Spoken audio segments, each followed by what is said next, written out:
Hey, Dan Beagleman here. Over the years, I've gone on many auditions, some of them memorable, some of them not so memorable. But my most memorable audition, and if I can say my most cherished audition, if I can use that phrase, was my audition for Jack Bruce, the legendary Jack Bruce, bass player, vocalist, songwriter for Cream.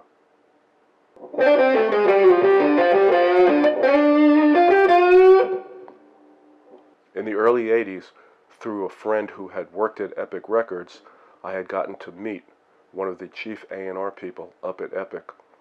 And because of this friendship with this person up at Epic Records, I occasionally would be able to go up to the offices and I would, get to meet some of the people, and then the A&R person who I had gotten to meet, I got pretty friendly with, and sometimes would be able to hang out in his office, drink coffee, talk about the record business, learned quite a bit and about what his job was as an A&R person. And now because of this developing relationship with this A&R person, I was getting, I could maybe use the phrase like insider trading. I was getting inside information about groups that might be looking for a guitar player, auditions for a guitarist for different situations. Because these high-level auditions, they wouldn't put an ad out. Well, there was no Craigslist at the time, but Village Voice, was a prominent paper, with personals and ads for musicians and things like that. But obviously, high-level musicians would not be looking for someone in a newspaper like that. So anyway, because of that, I was able to find out about groups that sometimes were looking for guitar players, and I was able to go on quite a few auditions. And this one, as I said, my most memorable, my most cherished, was the audition for Jack Bruce. I remember one evening I'm home, and the phone rings. I pick it up, and it's my friend, the A&R person up at Epic Records, and says to me straight out, "Hey Dan, would you like to audition for Jack Bruce's band?" And it was like almost fell on the floor, It's like, yow. Said, "Absolutely, man," And as I'm saying it, I'm already starting to get nervous, because it was like Jack Bruce, Cream, Eric Clapton, one of my biggest influences as a young guitar player and developing guitar player, I should say. So I said yes, and he said, "Okay, I'll let you know." It was a brief conversation, and right after that, I'm starting to think, okay, so two things running through my mind. One, what am I going to be playing? Should I prepare anything for the audition? And two, what guitar am I going to bring? Now, I got back to him and asked if there's anything up front I should know, like are there any songs that I'm supposed to learn, because Jack Bruce had some solo albums out by then. Obviously, the music he did before Cream, the music during Cream, and the music he's done after Cream on solo albums. So apparently there was nothing ahead of time that I should prepare for. It was basically just, I'll find out where the audition is going to be and when, and just show up.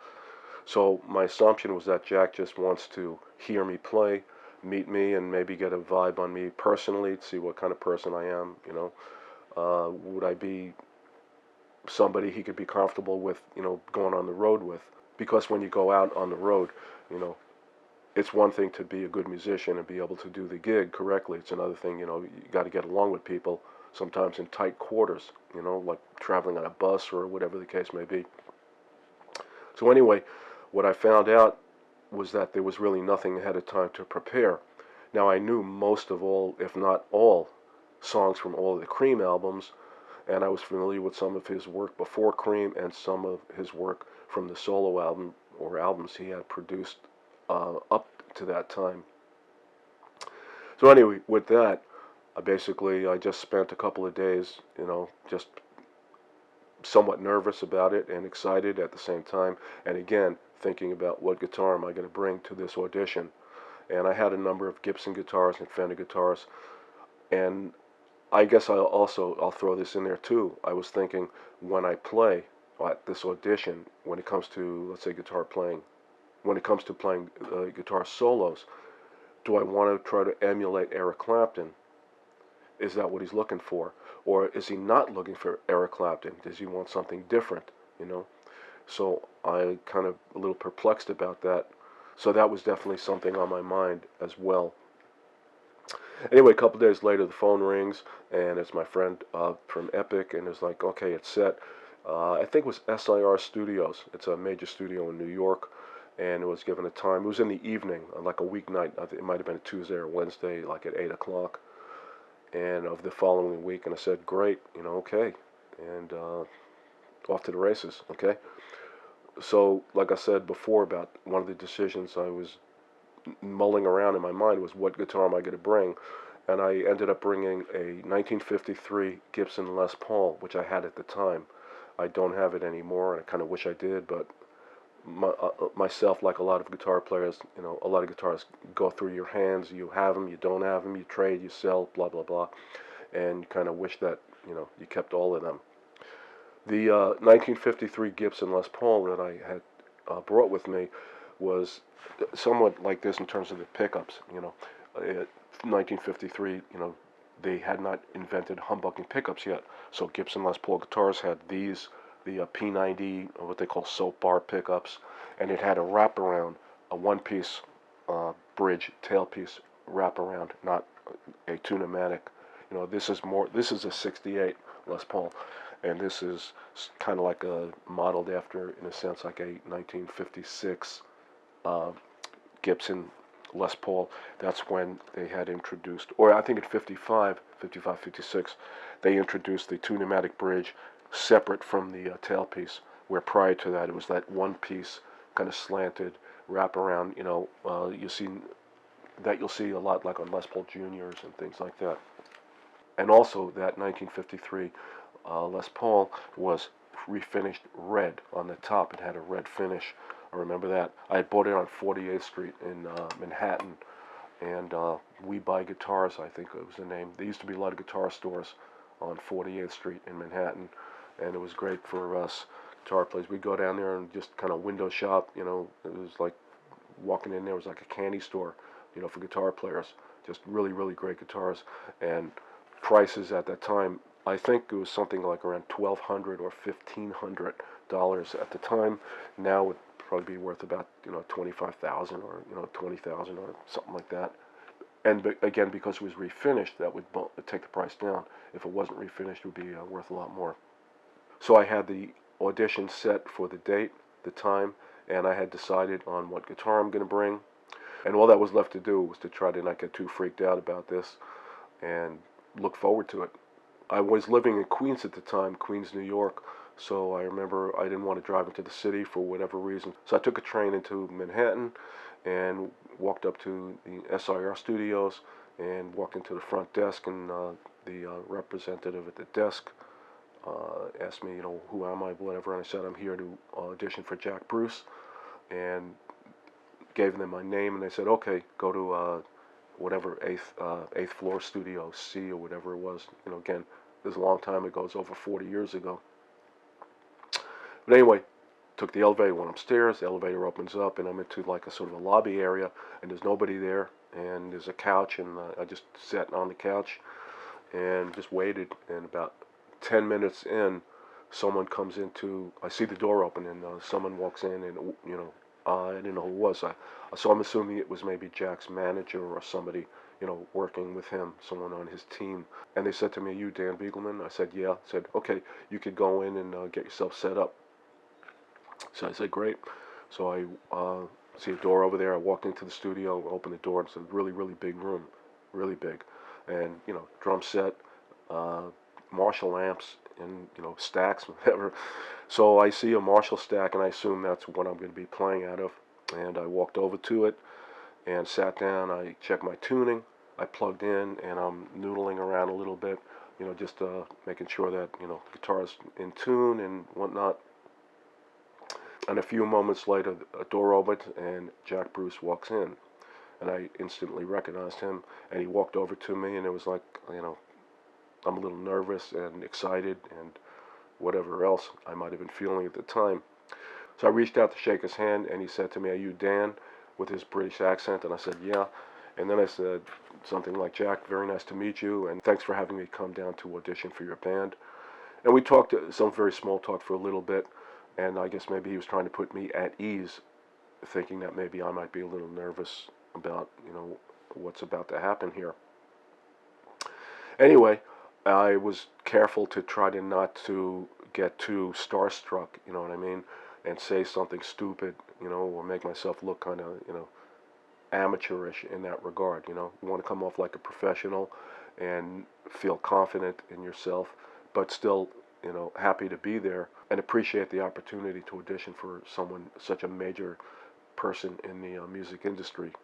So he then goes out the door he came in, and a moment later comes in with two other musicians, and one of them was a keyboardist, because I noticed, sat down by the keyboards, and I'm not sure, but I believe it was David Sanchez, because David Sanchez was playing keyboards with Jack at that time in his solo projects, an album they did, Jack Bruce and Friends. And I do remember Billy Cobham was playing with Jack also around that time, Billy Cobham from the Mahavishnu Orchestra. But to the best that I can remember, it was not Billy Cobham, because Billy Cobham is black, and I do not remember a black drummer on this audition, so I'm not sure who the drummer was. It would have been really cool if it was Billy Cobham, because I was a big fan of Mahavishnu Orchestra, John McLaughlin and the guys. But needless to say, I was in a room with some serious musicians, and it was a little unnerving and exciting at the same time.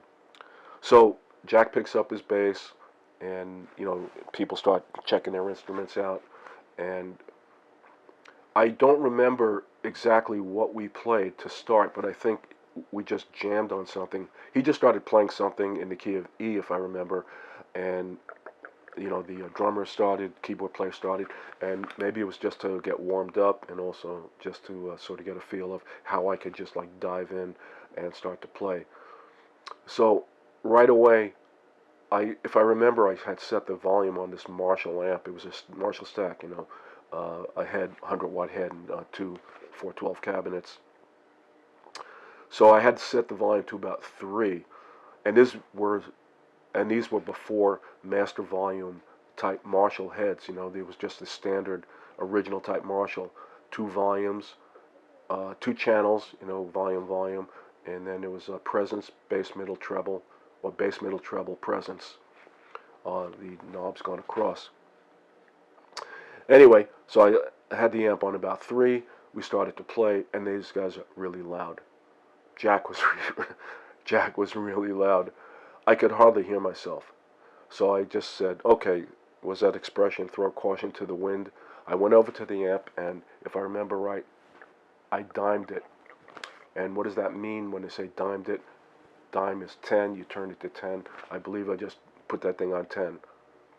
Anyway, I cranked that thing up, and now I could hear myself. And of course I used the volume controls on my guitar, and didn't want to be stupid loud, so I was just playing some, I knew they were in the key of E, if I remember, so I was just like playing some, chording, rhythmic stuff, and trying to match the volume, to fit in with them. And then for his solos,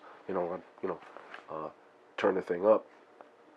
We did that for a number of minutes or so, and then I think we played, or he started to play something from one of his albums that I didn't know, if I'm not mistaken, and I sort of just kind of jumped in there as well. As I said earlier, I did not get any ahead of time. I did not get any information ahead of time as to any particular songs that he wanted to have me audition for. Again, put this down for a second. I'll pick this up. So after we played that open jam or whatever that was, and I think in a original tune, then I hear this. Right? I think you all know what that is. Put this down. Get this back here. So he plays that twice, and then I'm looking around. I see the band is like, ready to start play, the drums and the keyboards, and I jump in. Trying to get that Eric Clapton tone. And by the way, how do you get Eric Clapton tone? you have distortion on the amp. Let's say put the neck pickup on, volume up, and turn the tone all the way down. So we're playing Sunshine of Your Love, and on the chorus, there's a harmony that Eric Clapton sings. There's 3 lines on the chorus. I've been waiting so long to be where I'm going in the Sunshine of Your Love. So Jack Bruce sings, I've been waiting so long. And then Eric Clapton jumps in and harmonizes with Jack, to be where I'm going in the Sunshine of Your Love. I think it's a third above. So there happened to be a microphone not far from me, just on a stand. Nobody was using it. And I noticed on the first chorus that none of the other 2 musicians, the keyboardist or the drummer, were singing harmony with Jack.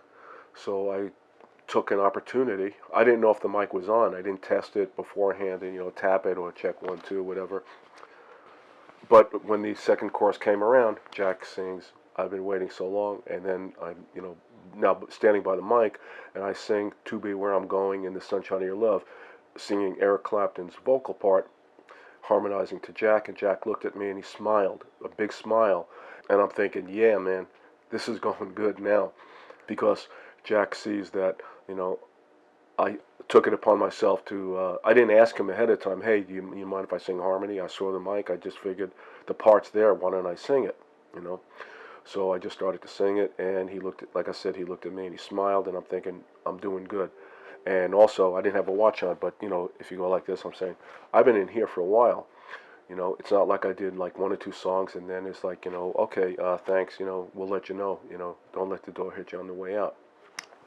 So I'm thinking I got to be doing pretty well, and I'm getting a little more confident, And during the guitar solo, we jammed on Sunshine of Your Love for quite a bit. And as I said, I didn't know if I should try to emulate Eric Clapton. I didn't know exactly how I should play. Would emulating Eric Clapton type guitar playing and sound, would that turn Jack off? Because maybe he's had enough of 2 years of playing with Cream and he wanted something different.